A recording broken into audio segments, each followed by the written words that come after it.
بوی جوی مولیان آید همی. اینجا مزار رودکی شاعر زبان پارسی شهر پنجکن تاجیکستان. حکایتی از 4 مقاله نظامی عروضی برای شما میخونم درباره سروده شدن شعر معروف بوی جوی مولیان. گزیده از این حکایت تقدیم حضور شما میشه. چنین آوردند که نصر بن احمد که واسطه عقد آل سامان بود و اوج دولت آن خاندان ایام ملک او بود، زمستان به دارالملک بخارا مقام کردی و تابستان به سمرقند رفتی. 1 سال نوبت هری بود. به فصل بهار به بادغیس بود که بادغیس خرمترین چراخوارهای خراسان و عراق است. هوا خوش بود و باد سرد، نان فراخ و میوه‌های بسیار و مشمومات فراوان و لشکری از بهار و تابستان برخورداری یافتند. مهرگان درآمد، دیگ درکشید و سرما قوت نکرد. سلطان در آن جای بماند. زمستان آن جای مقام کردند. از جانب سجستان نارنج آوردن گرفتند. زمستانی گذاشتند در غایت خوشی و چون بهار درآمد اسبان به بادغیس فرستادند. چون تابستان درآمد میوه ها در رسید. امیر نصر بن احمد گفت تابستان کجا رویم که از این خوشتر مقامگاه نباشد، مهرگان برویم. چون مهرگان درآمد گفت مهرگان هری بخوریم و برویم.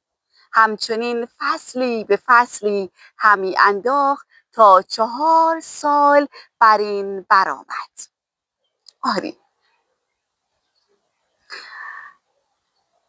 دانستند همراهان شاه دانستند که شاه سر آن دارد که مدتها آنجا باشد.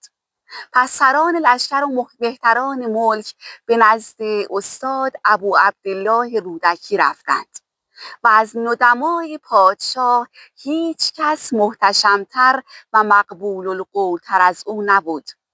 گفتند 5000 دینار تو را خدمت کنیم اگر صنعتی بکنی که پادشاه از این خاک حرکت کند، که دلهای ما آرزوی فرزند همی برد و جان ما از اشتیاق بخارا همی برآید.